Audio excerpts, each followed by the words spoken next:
Narcissists often make it seem as though they're genuinely interested in you. They appear to like you, they listen carefully, and at first glance, that almost feels inconsistent with what you'd expect from a narcissist. But the attention they're giving isn't driven by real curiosity about who you are.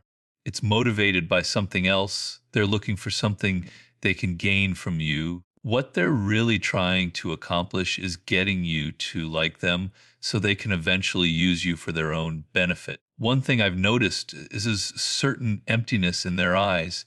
They're looking directly at you, they're hearing your words, yet you can tell there isn't a real emotional connection. Behind that expression, their mind is busy calculating how the information you're sharing might serve their interests. You start to notice that nothing in their face truly lights up. There's no warmth, no genuine curiosity reflected in their eyes. When I think back to certain people I've encountered, I remember a particular expression, a smile that's difficult to describe, almost unsettling in a subtle way. It's one of those things that's easier to recognize than explain. It never feels like it's coming from a place of appreciation for another person. Normally, when people smile or laugh together, it's a natural social response. Someone says something funny, everyone laughs, and there's a shared emotional connection happening in that moment. But with a narcissist, it feels different. It's as if they're trapped inside their own mind. Their laughter carries a strange quality, almost as though it's rooted in judgment instead of genuine enjoyment of what someone else has said. The best way to see through this behavior is to ask yourself a simple question: is this friendship actually sincere? That isn't always easy to answer, but asking it encourages you to pay much closer attention to the person's nonverbal signals. Many women, for example, often sense that something feels off the very first time they meet a man, then almost immediately they dismiss that feeling. They tell themselves, maybe I judged him too quickly, or he's probably not that bad, but more often than not, that initial instinct was pointing them in the right direction. That's why it's important to trust those first impressions. If someone is trying to become your friend, pay attention to the subtle signals they're giving off. Sometimes there's an emotional coldness beneath the surface. It doesn't feel authentic. It feels calculated. One common sign is that everything moves much too quickly. Think about it. Someone with genuine intentions doesn't usually rush the process of building trust. But a manipulative person is impatient. They're thinking, I don't have months to slowly develop a friendship. I want results now. Because of that, they try to fast track the relationship. They text constantly, ask endless questions, act deeply interested in your life, and before long, sometimes within only a week, they're behaving as if you've been close friends forever. That kind of rushed intimacy is often a warning sign that something else is driving their behavior. Real friendships develop naturally over time. Someone who sincerely wants to know you isn't in a hurry, but a calculating manipulator usually has another objective in mind, whether it's sex control or the beginning of an abusive relationship. Manipulators often rely on another powerful tactic: isolation. The idea is simple. Everyone has a support system: family, close friends, coworkers, and the familiar environment they rely on. If someone can gradually separate you from that network, you become much easier to influence. Once those connections begin to disappear, you're left with fewer people to turn to. Your confidence starts depending on one person, and that's exactly the position a manipulator wants you in. This isn't something that usually happens overnight. It's a slow, deliberate process. If you're dealing with someone who's trying to seduce or control you, pay attention to whether they're constantly planting doubts about the people closest to you. They might say things like, I don't think your best friend really has your best interests at heart, or your parents have always treated you badly. Comments like these aren't always random observations. They're often attempts to weaken the relationships that protect and support you. One tactic I discuss in the book is taking someone far away from their normal environment. It could be a vacation or a trip to another country where they don't know anyone and don't have their usual support system nearby. In that unfamiliar setting, they naturally become more dependent on the person they're with. So if you notice someone subtly encouraging you to distance yourself from your friends, your family, or even the place you call home, while constantly criticizing those relationships, you should take that very seriously. Maybe they convince you that your closest friend can't be trusted. Maybe they keep pointing out flaws in your family until you begin questioning them yourself. Those are serious warning signs. The goal is social isolation. Once that happens, you're far more likely to depend on the manipulator for emotional support and guidance. It's an incredibly destructive strategy, and it's something you should never ignore. One comparison I always think about is water dripping onto a rock. A single drop seems harmless. It doesn't appear capable of changing anything. But if that same drop falls day after day, year after year, eventually even solid stone begins to change shape. That's exactly how narcissistic manipulation works. At first, it's only a few subtle remarks about your family. Then it's a few comments about your closest friends. None of them seem significant on their own. But over time, those small suggestions begin to influence how you think. You start questioning people you once completely trusted. You begin noticing flaws that never seemed important before. Eventually, without realizing it, your entire perspective has shifted. That slow, steady drip changes the way you see the people around you and ultimately the way you see the world itself. Earlier in my life, I was pushed around quite a bit because I was as naturally trusting. I was the kind of person who believed most people had good intentions, and I simply wasn't prepared for the reality that some individuals are genuinely manipulative.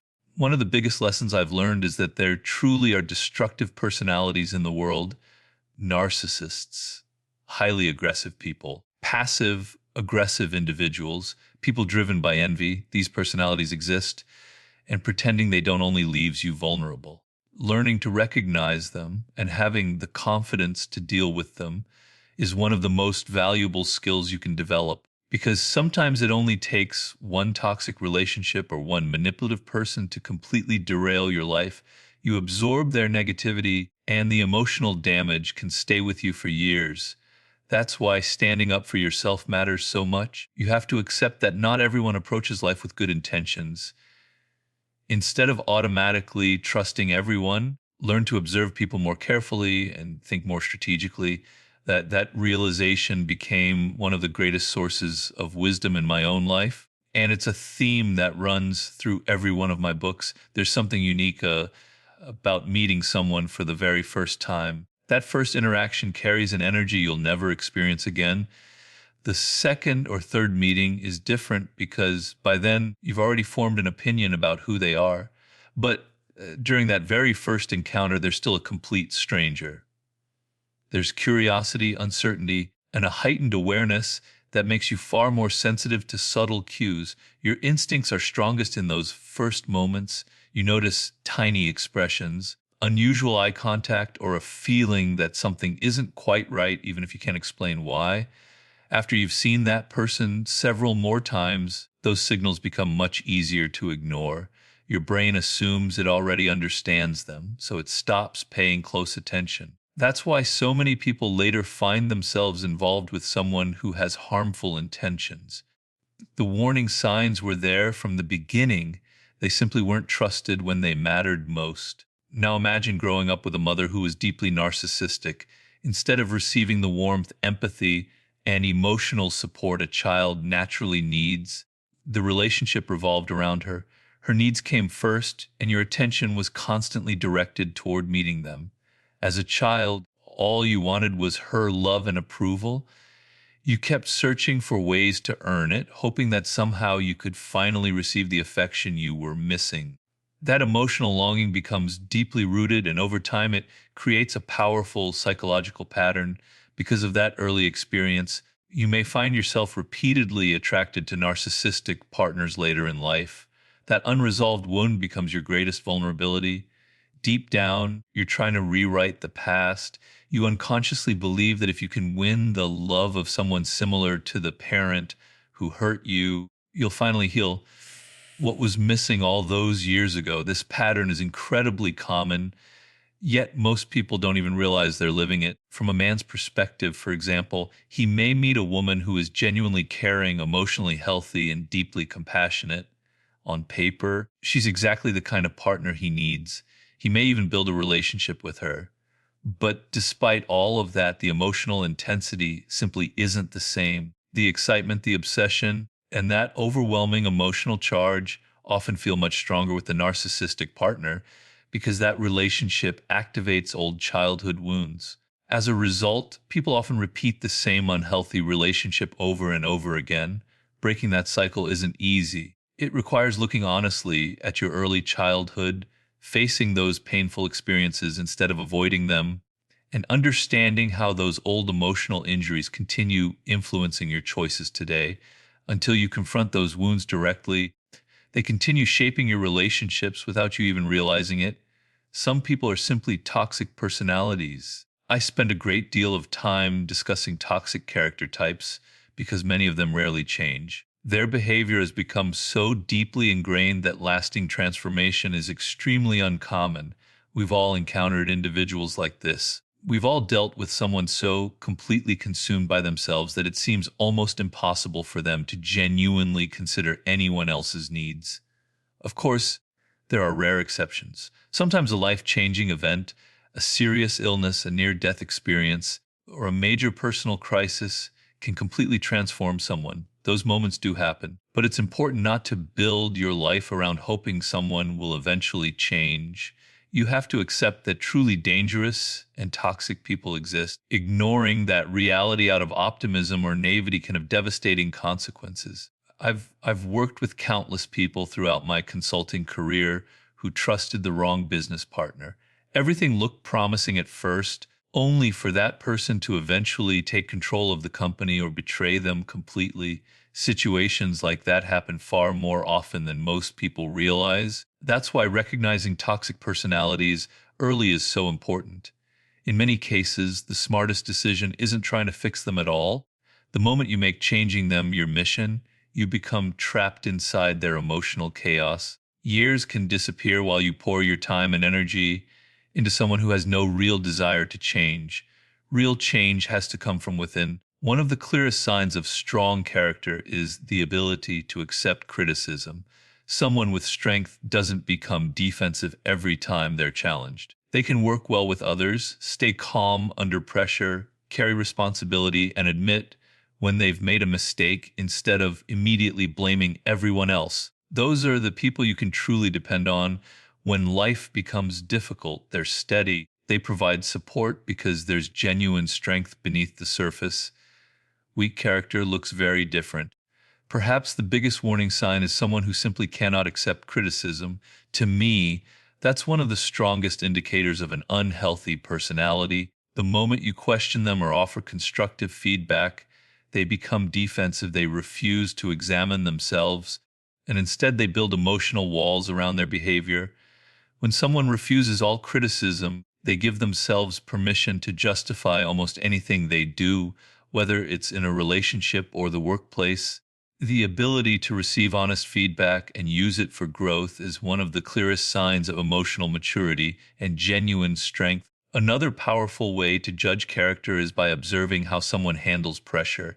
When everything is going smoothly, almost anyone can appear confident, capable, and emotionally balanced. It's easy to wear a mask when life is comfortable, but real stress exposes what's underneath. As pressure increases, that carefully maintained image begins to crack. People who lack inner strength become impatient, emotionally reactive, and overwhelmed by every challenge. Someone with real character remains composed. They may feel the pressure, but they don't allow it to control them. Stress has a remarkable way of revealing who a person truly is. Power does exactly the same thing. While people are climbing towards success, they're usually careful about how they treat others. They cooperate, stay humble, and try to fit in. But once they gain authority, their true nature often becomes impossible to hide. Some begin abusing the people beneath them simply because they finally have the ability to do so. That's why it's worth asking, does gaining power change this person, or does it simply reveal who they've been all along? Another thing I pay close attention to is the kind of relationships people choose. Do they consistently seek partners they can dominate? Do they look for someone who seems weaker or easier to control because it boosts their own sense of importance. That choice reveals a lot about a person's character. I also watch how people behave in situations that have nothing to do with work, playing sports, board games, or any activity that's meant to be fun. Are they so competitive that they have to win every single time? Can they enjoy the experience? Or does everything become a battle for superiority? These everyday moments often reveal more than formal conversations ever could. The problem is that we frequently overlook these signs. Instead, we become distracted by someone's intelligence, charisma, success, or confidence. Those qualities impress us so much that we ignore the behaviors that actually tell us who they are. That raises an interesting question. What does it say about us when we keep getting attracted to the wrong people? Does that point towards strength? Or does it expose a weakness within ourselves? Personally, I've realized that I have a tendency to be drawn toward narcissistic people. It's one of my own vulnerabilities. Maybe part of it comes from my childhood. Maybe it's connected to a sense of emptiness I've carried inside for years. Whatever the reason, narcissists are often incredibly charming. They create the illusion that they're giving you their complete attention, and that can feel intoxicating. They make you feel seen, appreciated, and important, even if that attention isn't genuine. When we carry unresolved emotional needs, we're naturally attracted to people who appear capable of filling those empty spaces. The same thing happens beyond relationships. People who feel lost or without purpose are often drawn to charismatic leaders or powerful movements that promise to give their life meaning. Instead of discovering purpose for themselves, they borrow someone else's. That's why so much of this comes back to understanding ourselves. Sometimes we're not simply attracted to healthy people, we're repeatedly pulled toward those who are actually harmful for us. Some individuals spend their entire lives choosing partners who create pain, conflict, and emotional instability. And strangely enough, they repeat the cycle again and again. Why? Because even painful relationships can make someone feel alive. The emotional highs and lows create intensity, and that intensity gets mistaken for love or passion. Human psychology is rarely simple. When you mentioned feeling an inner emptiness, it reminded me of something. Have you ever found a way to fill that space, or is there another answer altogether? For me, that's exactly why I wrote Mastery. Ever since I was young, I've filled that emptiness through my work, writing, studying ideas, and constantly exploring new ways of understanding the world have always given my life meaning. If I didn't have that purpose, I think I'd feel completely lost. Some people see work as nothing more than a paycheck, a necessary obligation. I've never viewed it that way. Mm. For me, my work is part of my identity. Every morning I wake up knowing there's something meaningful I need to create. That's why I read endlessly, chase new ideas, and become fascinated with subjects that most people would probably overlook. Writing gives direction to my life. But meditation has also taught me something equally important. There can actually be beauty in emptiness itself. We're often conditioned to believe that every empty space inside us has to be filled with achievements, possessions, entertainment, or constant stimulation. Zen philosophy points in a very different direction. It suggests that emptiness isn't necessarily something to fear. In many ways, it's something to embrace. Perhaps the self we cling to isn't as solid as we imagine. Maybe the ego is simply a story we keep telling ourselves. When you let go of that illusion and simply experience the world as it is, without constantly filtering everything through your identity, there's something deeply peaceful about it. So I've had to balance two different impulses within myself. One part always wants to keep filling that inner space with work, ideas, and creativity. The other reminds me that not every empty space needs to be occupied. Sometimes simply allowing emptiness to exist is its own kind of wisdom. People often ask whether anything about human nature still surprises me. Honestly, not very much. I spend so much time reading history that I've come to realize how often humanity repeats the same patterns. The technology changes, the clothing changes, the language changes, but people remain remarkably similar. There is one thing, however, that has affected me deeply. After my stroke, when my physical abilities became limited, I noticed something unexpected. People began treating me differently and in a surprisingly positive way. By nature, I've always had a somewhat skeptical view of humanity. My instinct has often been to focus on people's flaws. But after my stroke, I experienced another side of human nature. Complete strangers were patient with me. They wanted to help. They showed genuine compassion because they could see I was struggling. It made me realize that empathy exists far more deeply than I had previously believed. In a strange way, that experience also changed how I look at people living with disabilities or other challenges they never chose. Sometimes it takes becoming vulnerable yourself before you fully appreciate the kindness that already exists in others. That realization genuinely surprised me. One thing that fascinates me is empathy. Every one of us is born with the capacity to understand and feel what another person is experiencing. When I deeply connect with someone, my wife, for example, it's an incredibly powerful feeling.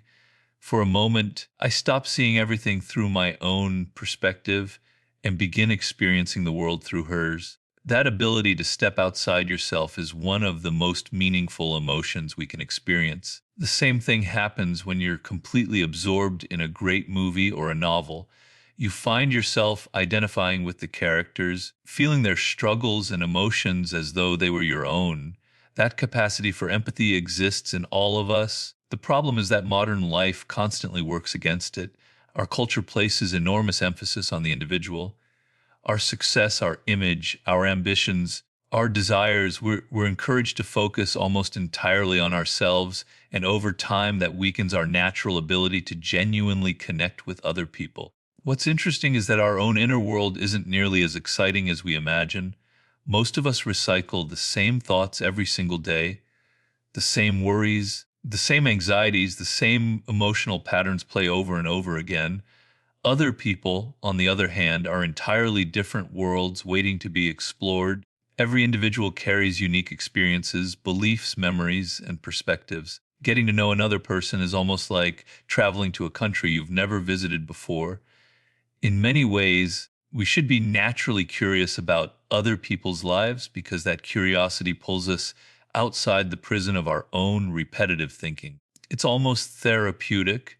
Unfortunately, social media, constant pressure, and the pace of modern life have gradually weakened that instinct. Our empathy is still there, it hasn't disappeared, but it often lies dormant. Then every once in a while, something awakens it. Maybe you witness an act of kindness. Maybe someone's story deeply moves you. For a brief moment, you remember what genuine human connection feels like, and you find yourself wanting more of it. People often ask me what thought repeats most often in my own mind each day. Ironically, it's usually something completely ordinary. While I'm meditating and trying to quiet my mind, thoughts constantly interrupt me. Don't forget to call that person later. Remember to change that reservation. You still have to take care of that appointment. It's amazing how many insignificant details compete for your attention when you're trying to reach a deeper state of awareness. Even random images from a movie I watched days earlier can suddenly appear without invitation. Experiences like that teach you something important. You aren't fully in control of your own mind. Meditation has shown me that thoughts simply arise on their own, and that leads to an even stranger realization. A thought isn't reality. I know that sounds abstract, but think about it. What's actually real? Your body, the present moment, the air you're breathing, the sky above you, the sound of birds outside, the simple fact that you're alive right now. Those things are real. But the endless stream of thoughts running through your head, they're shadows, they have no physical reality. They're temporary mental events. So during meditation, whenever a thought appears, I practice observing it without becoming involved. I remind myself it's only a thought. Of course, the mind doesn't like that. The moment you stop reacting, it throws something even more emotionally charged into your awareness, hoping you'll engage with it. That's when I simply return to observing. That process made me realize something fascinating about social media. In many ways, social media has learned to imitate the human mind. It constantly presents emotionally stimulating content designed to capture your attention, trigger your feelings, and keep you reacting over and over again. Every notification, headline, or controversial post is engineered to pull you back into the cycle. Whenever I notice that happening, I remind myself once again, this is only a thought. It isn't reality. It isn't who I am. That distinction is one of the most important lessons meditation can teach. You are not your thoughts. Your thoughts are experiences that pass through your awareness. There's something you observe, not your identity. At the same time, there's an interesting paradox. Although thoughts themselves aren't reality, repeated thoughts often become the reality we eventually live. If someone continually tells themselves, I'm lazy or I'm disorganized, those beliefs eventually shape their habits, their behavior, and ultimately their life. A single thought may be temporary, but a thought repeated often enough becomes a belief. Beliefs become habits. Habits become actions. And actions shape the reality we experience. That's why learning to examine and edit your thinking is so powerful. Most people assume every thought in their head is true. They accept it without question. In reality, thoughts are much more like clothes. Just as you choose what to wear each day, you can also learn to replace thoughts that no longer serve you with healthier ones. That realization can completely transform the way you live. I recently came across an idea in one of the Buddhist books I enjoy reading that completely changed the way I think. It suggests that our minds are essentially upside down. What we usually treat as reality isn't actually the most real thing. The self we cling to so tightly, the identity we defend every day, is largely a construction of the mind. In many spiritual traditions, true freedom comes from recognizing that there isn't a fixed, permanent self at all. That state of egolessness, that sense of emptiness, is often described as enlightenment. Maybe you've experienced glimpses of it yourself. I know I have. They're brief moments, not something I live in constantly, but they reveal something important. Ironically, the things we assume are real, our endless thoughts, our opinions, our stories about ourselves, are often the least reliable. Yet those mental narratives become the reality we live by. Meditation is really about reversing that process. It's about waking up to how the mind works instead of moving through life on autopilot. There's a thinker whose work has influenced me tremendously, Gurdjieff. He was an Armenian philosopher and mystic from the early 20th century who spent years traveling across Asia, studying different spiritual traditions and esoteric philosophies. From those experiences, he developed a practical philosophy focused on human awareness. One of his books, In Search of the Miraculous, is something I highly recommend. It's not mystical fantasy or abstract spirituality. His ideas are incredibly practical. One of his central teachings is that most people spend their lives asleep, not physically asleep, but psychologically. We function almost entirely on automatic. We're rarely conscious of our breathing. We're barely aware of how we move. We don't question where our thoughts come from or why certain emotions repeatedly appear. We're simply reacting. His work is about slowly becoming aware of all those unconscious patterns. I've been practicing that approach for nearly 15 years now, and I can honestly say it's changed the direction of my life. I completely agree with that perspective. It often feels as though we've become disconnected from both our bodies and our minds. Because of that, we constantly assume that the answers we're searching for exist somewhere outside ourselves. Of course, there are times when we genuinely need outside expertise, a doctor, a dentist, or another professional. But when it comes to our own emotional lives, we often fail to notice what's happening until something finally breaks down. We ignore our physical health until our body forces us to pay attention. We overlook relationships until they fall apart. Only then do we realize how disconnected we've become. I really liked what you said about awareness. How often do we actually notice something as simple as breathing? How often are we fully present in the moment instead of living entirely inside our own thoughts? Sometimes it feels like we're living in two completely different realities. There's the external world, the one we can see, hear, and touch. Then there's the internal world, the invisible space where we interpret everything happening around us. In many ways, that invisible world becomes our real experience because it's the filter through which we see everything else. The mind itself becomes the lens. That's why learning to understand it matters so much. Exactly. The goal isn't to force the mind into silence, it's to gradually discover how it works. Lately, I've been reflecting on something that's become increasingly obvious to me.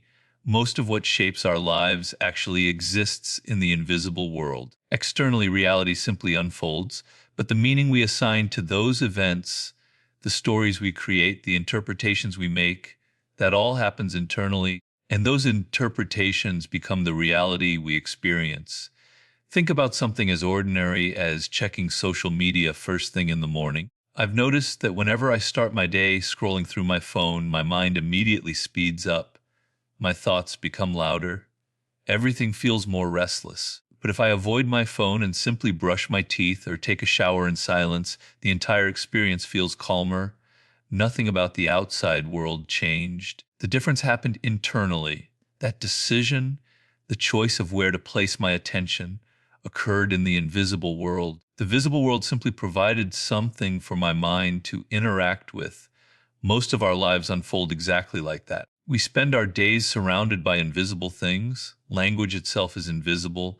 Words are symbols. They point toward reality, but they aren't reality itself. The same is true of governments, cultures, traditions, social rules, and shared beliefs. None of those things physically exist in the way a tree or a mountain exists. They're invisible systems we've collectively agreed upon. The challenge is becoming aware of them. I constantly ask myself questions like, why did I interpret that situation this way? Where did this belief come from? Why do I automatically think this is true? That process of examining the invisible foundations of our thinking is one of the most valuable forms of self awareness I've ever discovered. It's not easy, there's no step by step formula. It's simply an ongoing practice of paying closer attention to the inner world that quietly shapes every part of the outer one. One habit I've developed over the years is constantly questioning my own beliefs. Whenever I find myself convinced about something, I ask, where did this belief come from? Why do I accept it so confidently? Is it actually true, or have I simply repeated it so many times that it feels true? I challenge the stories I tell myself about who I am, what I believe, and how I see other people. Sometimes I even force myself to consider the complete opposite of what I currently think. Admittedly, this approach can create uncertainty. It often feels like my mind never fully settles because I'm always exploring another perspective or testing another assumption. But despite that discomfort, I believe it's an incredibly healthy process. It's interesting because it connects to something we discussed earlier. A person with strong character isn't just able to receive criticism from others, they're also willing to question themselves. They're capable of examining their own beliefs without immediately becoming defensive. Of course, that's difficult. The moment you start questioning your identity, your values, or your assumptions, it can feel like you're losing your footing. So, how do you challenge yourself without losing yourself in the process? That's really the deeper question. When you think about it, who are you really? What makes you unique? What is it that only you were meant to contribute to this world? Those answers aren't handed to us. Most people spend years trying to figure them out. From childhood onward, we're shaped by parents, teachers, siblings, culture, and society. We're told what success looks like. We're told what careers matter. We're told what beliefs we should hold and even what kind of life we're expected to pursue. Eventually, all of those outside influences become so deeply embedded that we mistake them for our own identity. That's why questioning yourself is so important. Ask yourself, is this actually what I want? Am I genuinely interested in this subject? Is this really the kind of relationship I want? Or am I simply following expectations that were placed on me? Every time you ask those questions honestly, you strip away another layer of conditioning. Little by little, you begin uncovering something much deeper, your authentic nature. In many ways, we're mysteries even to ourselves. Discovering who you truly are isn't about creating a brand new identity. It's about removing everything that never genuinely belonged to you in the first place. The goal isn't endless confusion or permanent uncertainty. The goal is clarity. The more honestly you question yourself, the closer you move toward your own purpose. Eventually, you reach a point where that inner foundation becomes solid. I knew from a very young age that writing was what I wanted to dedicate my life to. It wasn't always clear exactly what I wanted to write. That part took years to discover. But I never doubted that writing itself was my path. Because I had that certainty, it became much easier to ignore opportunities that weren't aligned with who I was. I never felt tempted to become a lawyer, a musician, or chase some completely different career simply because other people thought it looked successful. Once you discover your core purpose, you stop questioning every direction. You stop wondering whether you should have lived someone else's life. That certainty doesn't limit you, it frees you. Everything you've questioned beforehand ultimately leads you to that deeper sense of identity. And once you found it, life becomes much clearer. I think one of the biggest reasons people struggle to follow their purpose is that they're overly concerned with what others will think. Many would rather become a successful version of someone else's expectations than risk becoming an unsuccessful version of themselves. Someone might abandon their dream of becoming a writer because being an accountant feels safer. Another person may give up on becoming an artist because a career in technology seems more respected. Not because it's what they truly want, but because they fear disappointing others. That desire for approval quietly shapes countless decisions. It keeps people from pursuing what genuinely excites them. So I'm curious, how much do you actually care about what other people think of you? You've written books that millions of people have read. Some admire your work, others disagree with it completely. How have you learned to deal with other people's opinions over the years? For me, there are really two different kinds of perception. There's the opinion of people who genuinely know me personally. Then there are the opinions of strangers who have created an image of who they believe I am. Those two versions are often completely different. Naturally, I care that the people close to me understand who I really am. I want them to know that I'm not serious every minute of the day. I enjoy childish humor. I laugh at silly movies. I don't spend every waking hour buried in philosophical books. Anyone close to me, especially my wife, could tell you that side of my personality. Authenticity has always mattered deeply to me. I've never liked pretending to be something I'm not. In fact, that dislike became one of the reasons I wrote The 48 Laws of Power. I became fascinated by how often people hide their true motivations. They claim they're not interested in power. They say they only want to help others or contribute to society. But underneath those stories, power is often exactly what they're pursuing. I've always wanted to uncover what people are actually driven by, not just what they say about themselves. And I try to apply that same honesty to my own life. Whenever I catch myself acting in a way that feels artificial, it bothers me. To be honest, sometimes even being labeled a self-help expert feels uncomfortable. That was never the identity I wanted. I simply wanted to write books. I love ideas. I love learning. I love expanding the way people think.